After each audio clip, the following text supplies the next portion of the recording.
आज हम बात करने वाले हैं कैंडलस्टिक पैटर्न्स के बारे में। एक ऐसा टॉपिक जिसको लेकर ट्रेडिंग कम्युनिटी में बहुत ज्यादा कंफ्यूजन है। मार्केट में आपको 200 से भी ज्यादा कैंडलस्टिक पैटर्न नेम्स मिल जाएंगे। Hammer, hanging man, shooting star, morning star, evening star, 3 white soldiers और न जाने क्या क्या। लेकिन सच्चाई यह है कि आपको इन सब नेम्स को याद करने की बिल्कुल भी जरूरत नहीं है। आज मैं आपको एक सिंपल अप्रोच बताने वाला हूं जिससे आप कैंडलस्टिक पैटर्न्स को आसानी से समझ पाओगे। हम फोकस करेंगे बेसिक्स पर, ओपन, हाई, लो और क्लोज प्राइस। अगर आप ये 4 चीजें सही से समझ गए तो आप किसी भी कैंडलस्टिक पैटर्न को बिना उसका नाम याद किए डिकोड कर सकते हैं।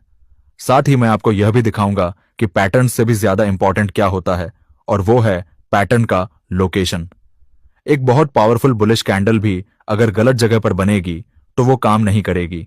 इसलिए आज हम इस जर्नी को सिंपल और प्रैक्टिकल तरीके से शुरू करेंगे।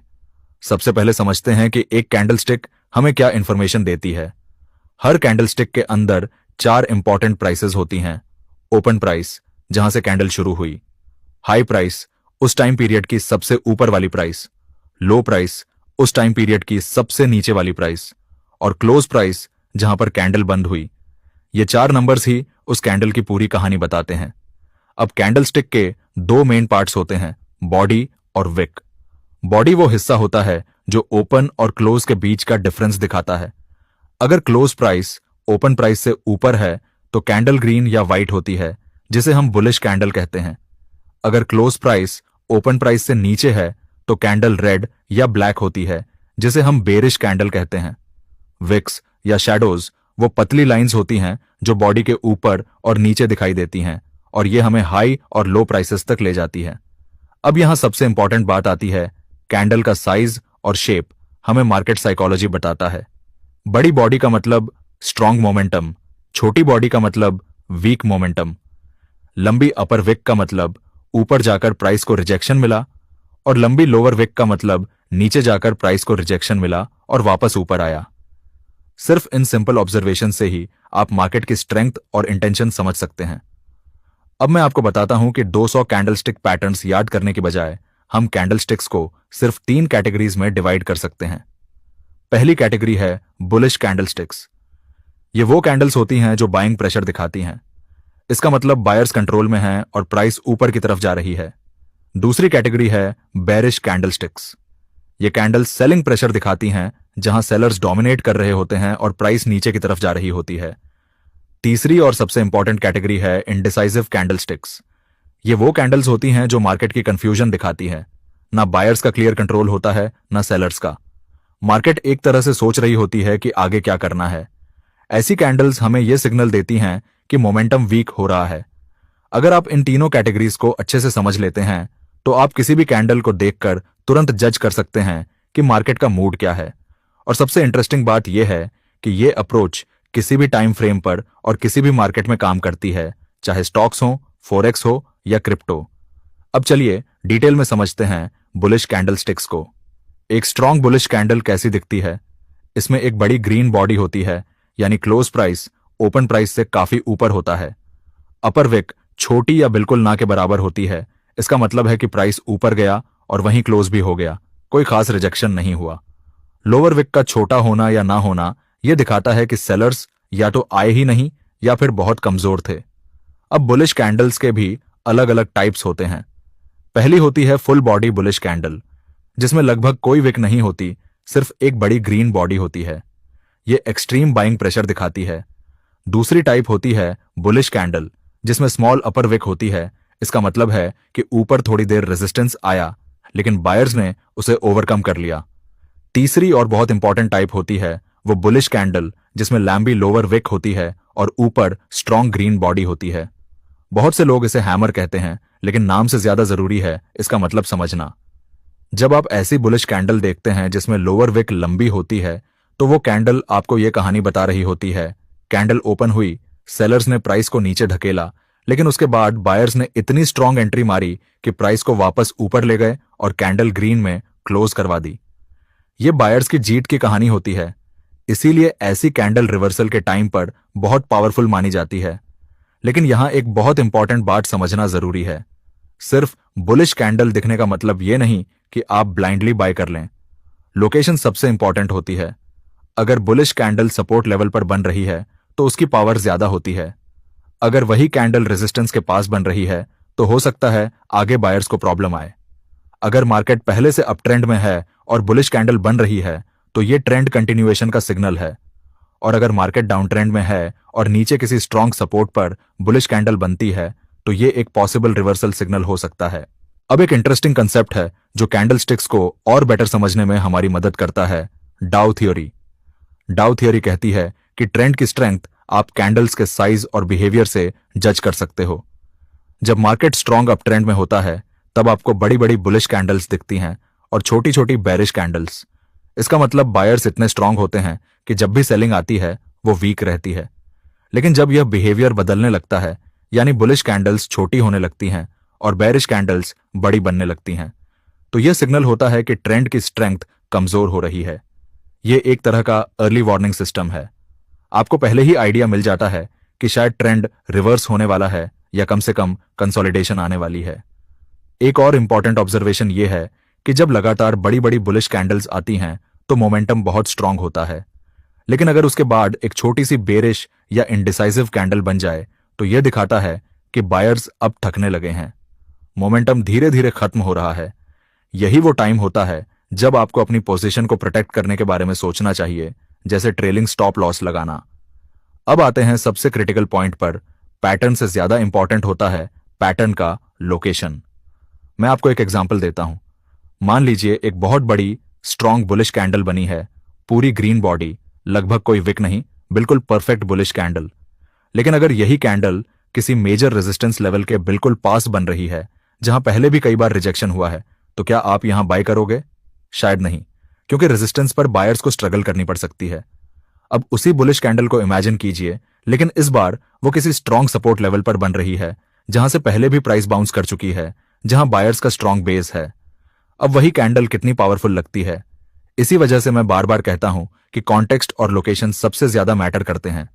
कई बार एक एवरेज लुकिंग बुलिश कैंडल भी अगर सही जगह पर बने तो वो बहुत स्ट्रॉन्ग सिग्नल दे सकती है। कुछ की लोकेशंस हैं जहां बुलिश कैंडल्स सबसे ज्यादा इफेक्टिव होती हैं। पहला, स्ट्रॉन्ग सपोर्ट लेवल्स पर। दूसरा, ब्रेकआउट के समय जब प्राइस किसी रेजिस्टेंस लेवल को तोड़ रही हो। तीसरा, अपट्रेंड में जब प्राइस पुल बैक लेकर किसी इंपॉर्टेंट मूविंग एवरेज या प्रीवियस सपोर्ट लेवल तक आई हो और वहां से बाउंस करे। और चौथा, ओवरसोल्ड जोन्स में जहां प्राइस बहुत नीचे जा चुकी हो और रिवर्सल की एक्सपेक्टेशन बन रही हो। अगर आप इन लोकेशंस पर बुलिश कैंडलस्टिक्स ढूंढना शुरू कर देंगे तो आपकी ट्रेडिंग एक्यूरेसी अपने आप काफी बढ़ जाएगी। बस रैंडमली कहीं भी बुलिश कैंडल देखकर बाय कर लेना एक गलत अप्रोच है। हमेशा खुद से पूछिए, यह कैंडल मार्केट स्ट्रक्चर में कहां बन रही है? सपोर्ट पर है या रेजिस्टेंस पर? ट्रेंड क्या है? और सबसे इंपॉर्टेंट, क्या यह एक लॉजिकल सेटअप है या नहीं? अब बात करते हैं बेरिश कैंडलस्टिक्स की। ये बिल्कुल बुलिश कैंडल्स का ऑपोजिट होती हैं, लेकिन कॉन्सेप्ट वही रहता है। एक स्ट्रॉन्ग बेरिश कैंडल में बड़ी रेड बॉडी होती है, मतलब ओपन प्राइस से क्लोज प्राइस काफी नीचे होता है। छोटी या जीरो लोअर विक का मतलब सेलर्स ने प्राइस को नीचे दबाया और वहीं होल्ड कर लिया। छोटी अपर विक दिखाती है कि बाइंग प्रेशर या तो था ही नहीं या बहुत वीक था। बेरिश कैंडल्स के भी अलग अलग टाइप्स होते हैं। पहली, फुल बॉडी बेरिश कैंडल, ये स्ट्रॉन्ग सेलिंग प्रेशर दिखाती है, इसमें बायर्स की तरफ से कोई खास एफर्ट नहीं होता। दूसरी, bearish candle with small lower wick, इसका मतलब थोड़ी बाइंग आई थी लेकिन सेलर्स ने बायर्स को पूरी तरह ओवरपावर कर दिया। तीसरी और बहुत इंपॉर्टेंट टाइप है लंबी अपर विक वाली बेरिश कैंडल, जिसे लोग लोकेशन के हिसाब से शूटिंग स्टार या हैंगिंग मैन कहते हैं। लेकिन नामों में मत उलझिए, असली चीज समझिए कि मार्केट में हो क्या रहा है। लंबी अपर विक वाली बेरिश कैंडल का मतलब होता है कि कैंडल ओपन हुई, बायर्स ने प्राइस को ऊपर पुश किया, लेकिन सेलर्स ने इतना स्ट्रॉन्ग प्रेशर डाला कि प्राइस वापस नीचे आ गई और रेड में क्लोज हुई। यह साफ दिखाता है कि सेलर्स का कंट्रोल ज्यादा है। अगर ऐसी कैंडल किसी रेजिस्टेंस लेवल पर बने तो यह एक बहुत पावरफुल रिवर्सल सिग्नल बन जाती है। बुलिश कैंडल्स की तरह ही बेरिश कैंडल्स भी पूरी तरह लोकेशन डिपेंडेंट होती हैं। रेजिस्टेंस लेवल पर बेरिश कैंडल बने तो यह स्ट्रॉन्ग सेल सिग्नल होता है। डाउन ट्रेंड में बेरिश कैंडल बने तो यह ट्रेंड कंटिन्यूएशन सिग्नल होता है। अप ट्रेंड में अगर सपोर्ट टूटने के बाद बेरिश कैंडल बने तो ये रिवर्सल का इशारा हो सकता है। और अगर सपोर्ट लेवल पर बेरिश कैंडल दिखे तो सतर्क हो जाइए, सपोर्ट टूट सकता है। कुछ की लोकेशंस हैं जहां बेरिश कैंडल्स ज्यादा इफेक्टिव होती हैं। पहला, स्ट्रॉन्ग रेजिस्टेंस लेवल्स पर जहां सेलर्स पहले से एक्टिव रहते हैं। दूसरा, ब्रेकडाउन के टाइम जब सपोर्ट लेवल टूट रहा होता है। तीसरा, डाउन ट्रेंड में पुलबैक के बाद जब प्राइस वापस रेजिस्टेंस या मूविंग एवरेज तक आती है। और चौथा, ओवरबॉट जोन में जहां प्राइस बहुत ज्यादा ऊपर जा चुकी होती है। एक बहुत इंपॉर्टेंट बात हमेशा याद रखिए, जब भी आप बियरिश कैंडल देखें तो उससे पहले की कैंडल्स को जरूर देखें। अगर पहले लगातार छोटी छोटी बुलिश कैंडल्स बन रही थीं और अचानक एक बड़ी बेरिश कैंडल आई जिसने उन सबको एंगल्फ कर लिया, तो यह बहुत स्ट्रांग सिग्नल होता है कि कंट्रोल बायर से निकलकर सेलर्स के पास चला गया है। अब आते हैं तीसरी कैटेगरी पर जो काफी अंडररेटेड है, इनडिसाइसिव कैंडलस्टिक्स। ये वो कैंडल्स होती हैं जो मार्केट में कंफ्यूजन दिखाती हैं। न बायर्स का साफ कंट्रोल होता है न सेलर्स का। इन कैंडल्स की बॉडी बहुत छोटी होती है, मतलब ओपन और क्लोज लगभग एक ही लेवल पर होते हैं, लेकिन विक्स दोनों तरफ लंबी हो सकती है। सबसे कॉमन इनडिसाइसिव कैंडल है डोजी। इसमें ओपन और क्लोज ऑलमोस्ट सेम होते हैं, बॉडी इतनी छोटी दिखती है कि कई बार बस एक लाइन जैसी लगती है। ऊपर और नीचे दोनों तरफ विक्स हो सकती है। डोजी का मतलब होता है बायर्स और सेलर्स दोनों ने कोशिश की, लेकिन कोई भी डिसाइसिव जीत नहीं पाया। मार्केट इंडिसीजन में है। दूसरी टाइप है स्पिनिंग टॉप। इसमें भी बॉडी छोटी होती है, लेकिन थोड़ी ग्रीन या रेड हो सकती है और दोनों तरफ लंबी विक्स होती हैं। यह भी कंफ्यूजन को दिखाती है। मार्केट में मूवमेंट तो हो रही है, वॉलेटिलिटी है, लेकिन क्लियर डायरेक्शन नहीं है। अब सवाल यह है कि ये इनडिसाइसिव कैंडल्स कब इंपॉर्टेंट होती हैं। पहला केस, जब किसी स्ट्रॉन्ग ट्रेंड के बाद ये कैंडल्स दिखें। मान लीजिए काफी देर से बुलिश कैंडल्स बन रही थीं और अचानक एक डोजी या स्पिनिंग टॉप आ गई, तो यह सिग्नल है कि मोमेंटम स्लो हो गया है, बायर्स थक रहे हैं। यहां से रिवर्सल भी आ सकता है या फिर मार्केट कंसोलिडेशन में जा सकती है। दूसरा इंपॉर्टेंट यूज है ट्रेलिंग स्टॉप लॉस के लिए। मान लीजिए आपने स्ट्रॉन्ग अप ट्रेंड में बाय किया हुआ है और प्राइस लगातार ऊपर जा रहा है। अचानक एक इनडिसाइसिव कैंडल बनती है। यह हिंट हो सकता है कि आप अपना स्टॉप लॉस थोड़ा ऊपर शिफ्ट कर लें, ताकि अगर रिवर्सल आए तो आपका प्रॉफिट प्रोटेक्ट रहे। तीसरा और सबसे पावरफुल यूज तब होता है जब इनडिसाइसिव कैंडल के बाद एक स्ट्रॉन्ग डायरेक्शनल कैंडल बनती है। अगर डोजी के बाद एक बड़ी बुलिश कैंडल बन जाए तो समझिए बायर्स ने फाइनली डिसीजन ले लिया है।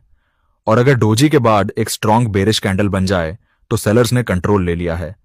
ऐसे मूव्स अक्सर बहुत तेज और डिसाइसिव होते हैं। अब चलिए प्रैक्टिकल अप्रोच समझते हैं। जब आप चार्ट देखते हो तो ये स्टेप्स फॉलो करो। सबसे पहला, मार्केट स्ट्रक्चर देखो, ट्रेंड क्या है, सपोर्ट और रेजिस्टेंस कहां बने हुए हैं, अभी प्राइस एग्जैक्टली किस लेवल के आसपास खड़ी है। दूसरा, उसी लोकेशन पर कैंडल फॉर्मेशन देखो। अगर प्राइस सपोर्ट के पास है और वहां बुलिश कैंडल बन रही है तो बाइंग अपॉर्चुनिटी बन सकती है। और अगर प्राइस रेजिस्टेंस के पास है और वहां बेरिश कैंडल बन रही है तो सेलिंग अपॉर्चुनिटी बनती है। तीसरा, कैंडल की स्ट्रेंथ चेक करो, बॉडी कितनी बड़ी है, विक्स कहां बने हैं, वॉल्यूम कैसा है। अगर वॉल्यूम के साथ एक स्ट्रॉन्ग बड़ी कैंडल बनती है तो सिग्नल और ज्यादा पावरफुल हो जाता है। चौथा, कॉन्फर्मेशन का इंतजार करो। सिर्फ एक कैंडल देखकर तुरंत जंप मत करो, अगली कैंडल को भी देखो। अगर ट्रेंड कंटिन्यू कर रहा है तब एंट्री लो, लेकिन अगर अगली कैंडल ऑपोजिट डायरेक्शन में बंद होती है तो हो सकता है वो एक फॉल्स सिग्नल रहा हो। पांचवा, रिस्क मैनेजमेंट। स्टॉप लॉस कहां लगाओगे ये पहले डिसाइड होना चाहिए। अगर आप बुलिश कैंडल पर बाय कर रहे हो तो स्टॉप लॉस उसी कैंडल के लो के नीचे लगाओ। अगर बेरिश कैंडल पर सेल कर रहे हो तो स्टॉप लॉस उस कैंडल के हाई के ऊपर रखो। टारगेट हमेशा रियलिस्टिक रखो। बाय में पहला टारगेट नियरेस्ट रेजिस्टेंस तक और सेल में पहला टारगेट नियरेस्ट सपोर्ट तक। अब एक प्रैक्टिकल एग्जांपल समझते हैं। मान लीजिए निफ्टी एक स्ट्रॉन्ग सपोर्ट लेवल पर है, जैसे 19,000। पहले एक दो छोटी कैंडल्स बनती हैं इनडिसाइसिव टाइप की। उसके बाद एक बड़ी बुलिश कैंडल बनती है जिसकी लोअर विक लंबी है और वॉल्यूम भी अच्छा है। इसके बाद वाली कैंडल भी ग्रीन क्लोज करती है। यह एक क्लियर सिग्नल है, यहां बाय किया जा सकता है। स्टॉप लॉस 1000 के नीचे और टारगेट 19,200 से 19,300 के रेजिस्टेंस जोन तक। अब बात करते हैं कुछ कॉमन मिस्टेक्स की जो ट्रेडर्स कैंडलस्टिक पैटर्न्स के साथ करते हैं। पहली गलती, हर कैंडल को पैटर्न मानकर ट्रेड कर लेना। ऐसा बिल्कुल मत करो। सिर्फ स्ट्रॉन्ग और क्लियर सिग्नल्स पर ही ट्रेड लो, वो भी सही लोकेशन पर। दूसरी गलती, पैटर्न्स को ब्लाइंडली फॉलो करना बिना कॉन्टेक्स्ट देखे। कई लोग हैमर पैटर्न देखते ही बाय कर लेते हैं, ये नहीं देखते कि वो कैंडल रेजिस्टेंस लेवल पर बन रही है जहां रिजेक्शन होना चाहिए। हमेशा कॉन्टेक्स्ट और लोकेशन को प्रायोरिटी दो। तीसरी गलती, कॉन्फर्मेशन का वेट नहीं करना। एक बुलिश कैंडल दिखी और तुरंत बाय कर लिया, अगली कैंडल बेरिश निकली और ट्रेड फंस गया। थोड़ा पेशेंस रखो, कॉन्फर्मेशन मिलने दो। चौथी गलती, रिस्क मैनेजमेंट को इग्नोर करना। कैंडलस्टिक पैटर्न दिखते ही एंट्री ले ली, लेकिन स्टॉप लॉस नहीं लगाया या बहुत दूर लगा दिया। हमेशा प्रॉपर स्टॉप लॉस लगाओ जो कैंडल स्ट्रक्चर के हिसाब से लॉजिकल हो। पांचवी गलती, टाइम फ्रेम मिक्सिंग। एक टाइम फ्रेम पर बुलिश कैंडल दिखी, दूसरे टाइम फ्रेम पर बेरिश ट्रेंड चल रहा है और आप कंफ्यूज हो गए। या तो एक क्लियर टाइम फ्रेम चूज करो और उसी पर फोकस रखो, या फिर मल्टीपल टाइम फ्रेम्स का एनालिसिस एक प्रॉपर सिस्टमैटिक तरीके से करो। तो ट्रेडर्स, आज हमने सीखा कि कैंडलस्टिक पैटर्न्स को समझना कितना सिंपल हो सकता है अगर आप सही अप्रोच फॉलो करें। 200 नाम याद करने की जरूरत नहीं है, बस 3 कैटेगरीज समझ लो। बुलिश कैंडल्स जहां बायर्स कंट्रोल में होते हैं, बेरिश कैंडल्स जहां सेलर्स डोमिनेट करते हैं, और इंडिसाइसिव कैंडल्स जहां मार्केट कंफ्यूजन में होती है। सबसे इंपॉर्टेंट लेसन जो आज याद रखना है, पैटर्न से ज्यादा पैटर्न की लोकेशन इंपॉर्टेंट होती है। एक एवरेज बुलिश कैंडल भी अगर सपोर्ट लेवल पर बने तो बहुत पावरफुल सिग्नल दे सकती है। उसी तरह एक स्ट्रॉन्ग बेरिश कैंडल अगर रेजिस्टेंस पर बने तो बहुत इफेक्टिव होती है। हमेशा पहले मार्केट स्ट्रक्चर देखो, सपोर्ट, रेजिस्टेंस, ट्रेंड, और उसके बाद कैंडल फॉर्मेशन को एनालाइज करो। कैंडल स्टिक्स मार्केट की साइकोलॉजी दिखाती हैं। हर कैंडल बायर्स और सेलर्स की लड़ाई की एक कहानी होती है। जिस दिन आप ये कहानियां पढ़ना सीख जाओगे, उस दिन आपकी ट्रेडिंग एक्यूरेसी काफी इंप्रूव हो जाएगी।